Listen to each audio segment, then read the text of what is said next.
Hi, everyone. And I'm in a great new space within the Goodwins Mills United Methodist Church. And this space is our new reflection room.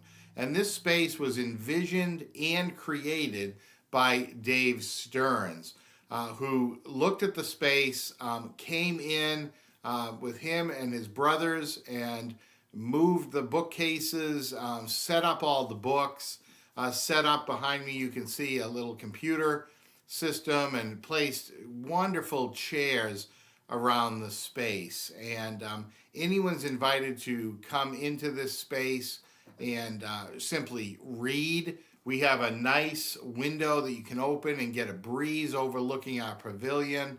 And you can pick out a book. A lot of the books here are biblical commentaries. We have a selection of the Chicken Soup for the Soul books, and we have a lot of different books on the subject of faith and prayer, and it's just an exciting space. So I want to thank Dave for his vision, and I encourage all of us to think of new possibilities, new ways that we can utilize our church spaces, our rooms. We have such a blessing. We literally have 3 houses filled with rooms and kitchens and open spaces that we could really create some beautiful things within for our people and the people in the community. I want to just bring your attention again to my YouTube channel, A Wayfarer's Way, A Wayfarer's Way. And this channel is the YouTube channel that I post my reflections on Scripture each week. And I send those out to folks. But if you go pull up Reverend Ed Bove, you'll see that it's from the A Wayfarer's Way channel. You can subscribe to that channel. You can hit the bell notification. And when I post a new video, you'll get it automatically through your email. Also, I'm developing it right now, but my vision is to create playlists within a Wayfarer's Way YouTube channel. And what you would do is you'd go to playlists and you would see one section that says Reflections on Holy Writ, Reflections on Sacred Scripture, right? And those where my sermons would be. And then there's also a music and healing section, and there's a fitness section that I hope to post some videos about health and fitness and just general well-being. And also there'll be a section, a playlist of book reviews. So that this week I'm reviewing the book Caste by a woman named Isabel Wilkerson, and it's a great book. Bishop Sudarshana Devadar at annual conference often gives us some books to read for the year. And a couple of years ago, he recommended Caste by Isabel Wilkerson for the pastors and congregations to read. I just want to read about the author. Isabel Wilkerson, winner of the Pulitzer Prize and the National Humanities Medal, is the author of the critically acclaimed New York Times bestseller, The Warmth of Other Suns. This, her debut work, won the National Book Critics Circle Award for nonfiction and was named to Time's 10 best nonfiction books of the 2010s. And the New York Times list of the best fiction of all time.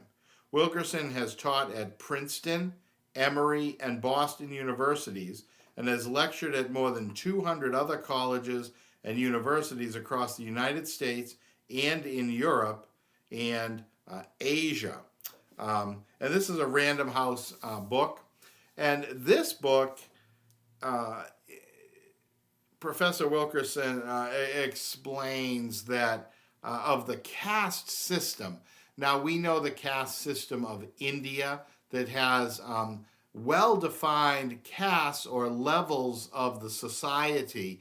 And as a citizen of that society, you fit into these predefined castes or levels of socioeconomic status. And Isabel Wilkerson examines America and the history of America to explain a caste system that is often undefined within the United States that creates division. And there's a quote here in the front cover of the book.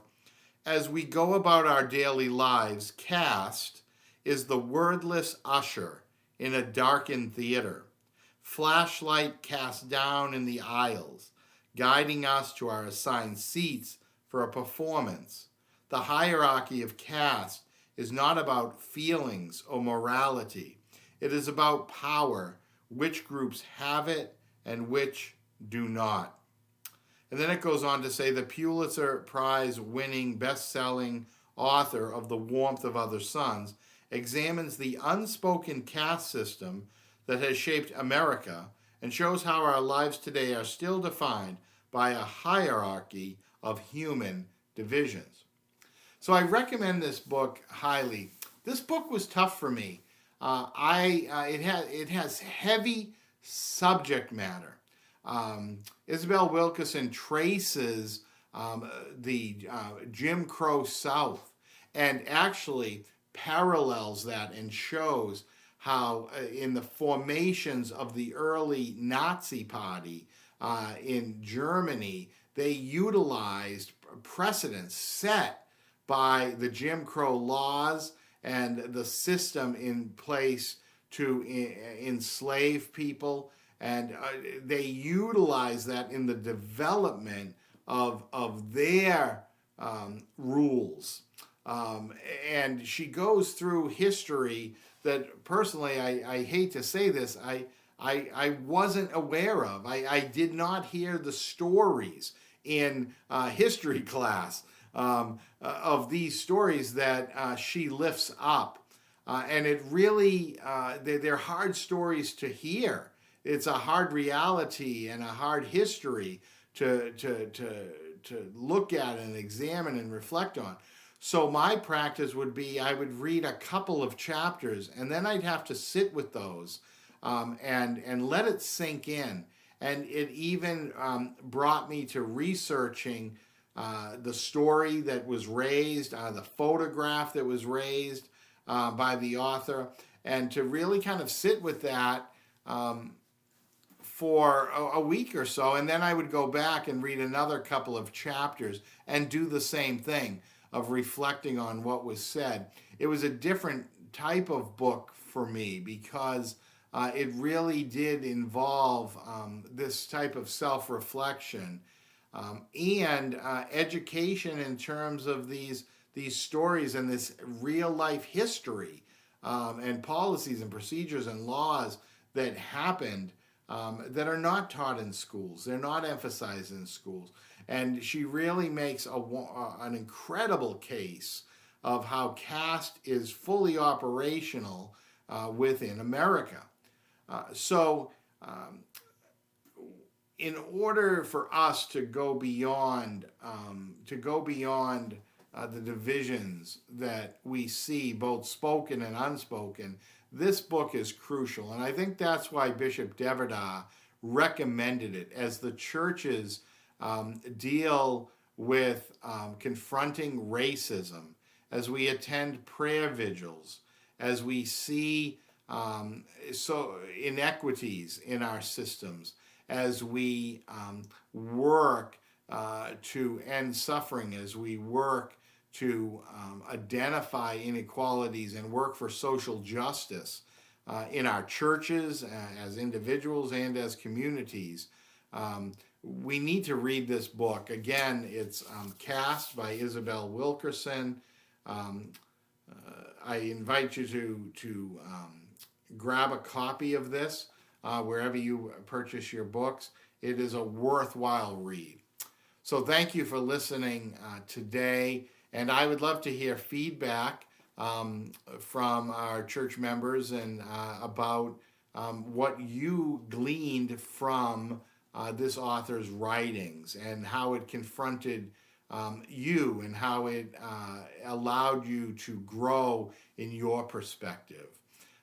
In this reflection room that Dave created for us, we celebrate reading, we celebrate study, and we acknowledge that that is part of our faith journey, to learn more, to open up our minds, and to listen to the voices of others. Thank you for spending this time with me. I'll talk to you soon. God bless.